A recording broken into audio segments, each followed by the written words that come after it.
Assalamualaikum warahmatullahi wabarakatuh.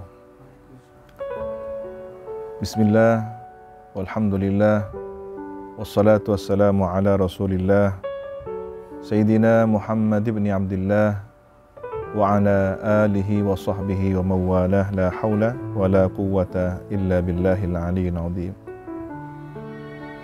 Qala rabbi shrah li sadri wa yassir li amri wahlul 'uqdatam min lisani yafqahu qawli. Amma ba'd. Para pemirsa yang semoga senantiasa dirahmati oleh Allah Subhanahu wa taala. Perkenankan kami menyampaikan renungan tentang berpuasa di bulan suci Ramadan. Sejenak marilah kita mengaji kepada Syekh Sa'id An-Nursi tentang Risalah Ramadan.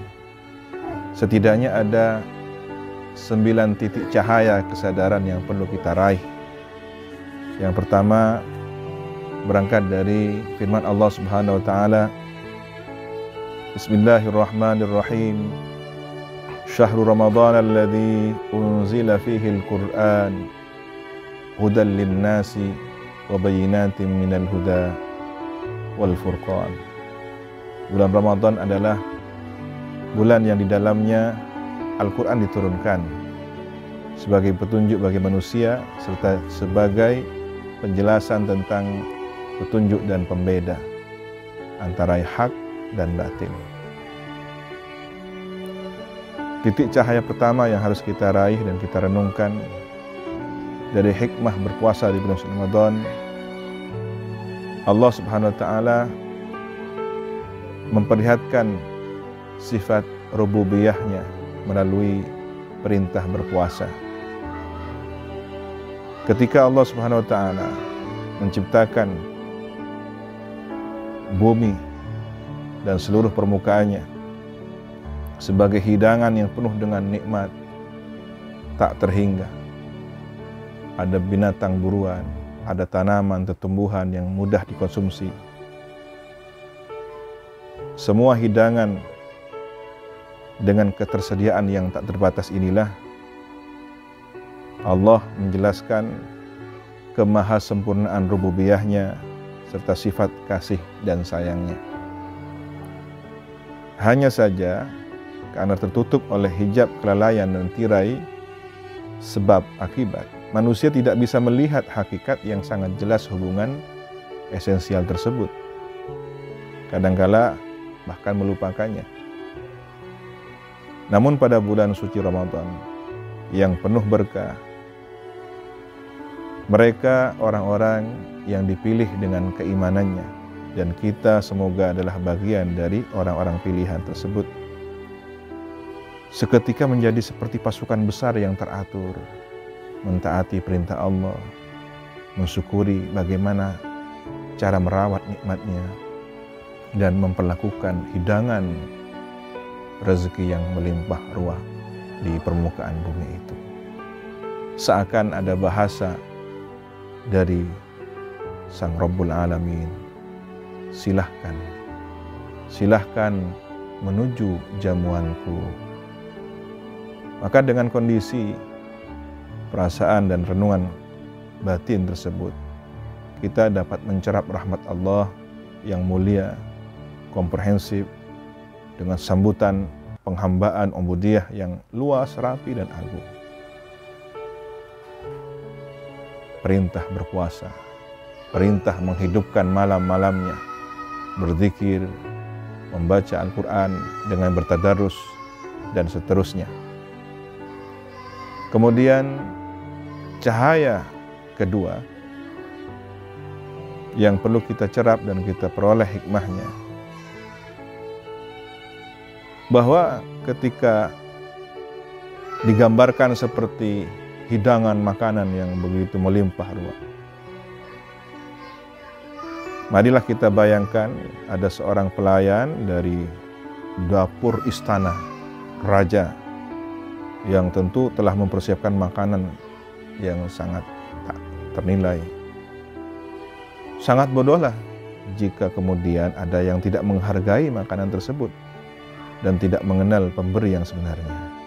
Inilah kesempatan terbaik kita bagaimana memperlakukan hidangan, kenikmatan, karunia yang melimpah itu, sehingga pada saat berbuka kita diajari berdoa, berzikir, yang mungkin boleh jadi di luar bulan Ramadan kita adalah termasuk orang yang lahap dan lupa membaca basmalah, bahkan dengan rakus sehingga kekenyangan. Kemudian cahaya yang ketiga yang perlu kita cerah bersama adalah bahwa manusia diciptakan dalam kondisi kehidupan yang berbeda-beda.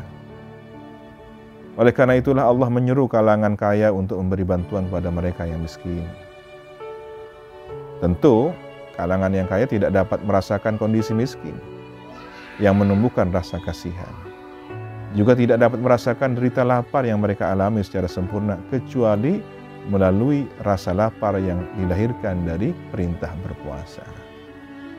Maka tentu dengan madrasah Ramadan, orang-orang yang mungkin terlahir kaya raya hingga dewasa tidak pernah merasakan bagaimana nasib mereka yang telah teruji oleh kemiskinan dan rasa lapar. Saatnya untuk belajar menderita dan merasakan bagaimana saudara-saudara mereka yang sedang mengalami rasa lapar itu. Harapannya tumbuh satu sikap toleran, menghargai, menyayangi, seperti senasib merasakan yang mereka telah rasakan. Cahaya yang keempat, kita sambut satu renungan makna bahwa secara fitrah jiwa manusia ingin bebas tanpa aturan, berkuasa atas dirinya sendiri tanpa ada satu sekat pengikat ruang yang membatasi, bergerak sesuka hati, tidak mau berpikir bahwa dirinya tumbuh besar lewat berbagai karunia Allah Subhanahu wa Ta'ala yang tak terhingga. Maka perlu proses penyadaran bahwa ada satu aturan. Hidup bukanlah kebebasan mutlak tanpa aturan. Pada bulan Ramadan yang penuh berkah, jiwa setiap manusia menjadi sadar, mulai dari yang paling kaya hingga yang paling miskin, bahwa dirinya bukan pemilik yang sesungguhnya, tetapi dimiliki. Ada aturan yang maha tinggi. Juga tidak bebas merdeka, tetapi hamba yang diperintah. Seluruhnya harus patuh dan taat, menjalankan tugas ubudiyahnya pada Allah Subhanahu wa Ta'ala. Masuk dalam wilayah tugas utamanya bersyukur, merawat kenikmatan dengan berpuasa di bulan suci Ramadan. Cahaya yang kelima, kita merenungkan satu makna. Pada saat berpuasa, tersadarkan betapa kondisi kita di titik terlemah, lapar, butuh pada sesuatu yang lain. Inilah satu kesadaran bahwa kita bukanlah sosok yang harus membanggakan dengan segala keangkuhan, tak butuh pada apapun, tapi kita lemah, kita makhluk sosial yang butuh kepada makhluk lain. Maka sebagai manusia, sebagai ciptaan, kita lebih dan sangat butuh pada Sang Maha Pencipta yang maha mengatur rezeki kehidupan kita. Cahaya berikutnya adalah cahaya yang keenam. Ketika Al-Quran diturunkan pada bulan suci Ramadan, maka membacanya, membaca ayat-ayat dalam tadarus setiap malamnya, seakan menyadarkan kita bahwa ayat ini seperti baru saja diturunkan, seperti pada proses nuzulul Quran, seperti menyaksikan bagaimana kejadian di seputar turunnya ayat Al-Quran.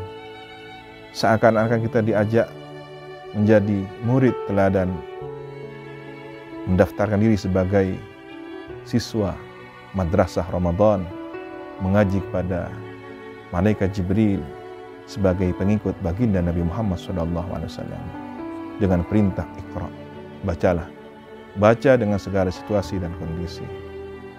Syahrul Ramadan alladzi unzila fihi al-Quran. Dan yang ketujuh, pahala di bulan suci Ramadan dilipat gandakan hingga 1000 kali. Setiap huruf Al-Quran memiliki 10 pahala, dihitung sebagai 10 kebaikan, mendatangkan 10 buah surga. Sebagaimana disebutkan dalam hadis Nabi, pada bulan Ramadan setiap huruf menghasilkan 1000 pahala, bukan lagi 10. Maka sambutlah terutama pada satu malam Lailatul Qadar yang beribadah di waktu itu seperti 1000 bulan. Ini adalah ilmu melipat waktu. Kita akan menembus dimensi ruang waktu 1000 bulan. Usia kita yang terbatas antara 60-70 dan boleh tentu juga batas ibadah kita akan bisa menembus setidaknya 80 tahun lebih beribadah hanya dengan beribadah pada satu malam Lailatul Qadar. Yang ke-8, salah satu hikmah yang menyadarkan kita dengan cahaya petunjuknya, puasa adalah metode diet yang terbaik. Ilmu kedokteran telah menganjurkan bagaimana pola hidup yang sehat, bagaimana kita mengatur cara makan dan memilih. Bukankah agama telah menyeleksi antara halal dan haram, bahkan mewanti-wanti, mewaspadai yang syubhat? Maka dengan berpuasa kita diajak untuk sejenak menghentikan langkah kebiasaan kita yang terlepas dalam mengatur pola makan secara bebas. Ini bagaikan rem bagi kendaraan yang melaju cepat. Saatnya untuk mengatur pola kehidupan, cara bermakan, cara makan kita, cara mensyukuri nikmat Allah dengan mengikuti petunjuk bimbingannya. Dan yang terakhir, bahwa nafsu ini cenderung tidak ingin mengenal Tuhannya. Bahkan ingin merasa memiliki kekuasaan dengan sifat keangkuhan yang melampaui batas. Dengan benih keimanan yang tumbuh di tanah Ramadan akan tersadarkan bahwa ada yang maha mengatur, sehingga kita mendengar dari bahasa lisanul hal Ramadan, Allah Subhanahu wa taala seakan berfirman kepada nafsu manusia, siapa aku dan siapa engkau? Ini sebagaimana diriwayatkan dalam satu hadis. Nafsu manusia menjawab, aku adalah aku dan engkau adalah engkau. Mendengar jawaban tersebut, Allah Subhanahu wa taala menyiksa dan melemparkan nafsu ke dalam neraka jahanam. Lalu dia kembali bertanya dan nafsu manusia tetap memberikan jawaban yang sama, aku adalah aku dan engkau adalah engkau. Ini menunjukkan betapa angkuhnya nafsu itu, meskipun mendapatkan berbagai siksa, nafsu tetap bertahan dengan keangkuhan dan keakuannya. Kemudian Allah menyiksanya dengan rasa lapar. Allah membiarkannya berada dalam kondisi lapar. Kemudian Allah berfirman, siapa aku dan siapa engkau? Nafsu manusia menjawab, engkau adalah Tuhanku yang maha penyayang, sementara aku adalah hambamu yang lemah. Semoga dengan madrasah Ramadan kita mampu menyadarkan nafsu yang ada di balik dada kita. Amin ya rabbal alamin. Allahumma salli ala sayyidina Muhammadin salatan takunu laka ridha'a wa li haqqihi ada'a bi'adadi thawabi hurufil Qur'an fi syahri Ramadan wa ala alihi wa sahbihi wa sallim. Subhana rabbika rabbil izzati amma yasifun wa salamun alal mursalin walhamdulillahi rabbil alamin. Assalamualaikum warahmatullahi wabarakatuh.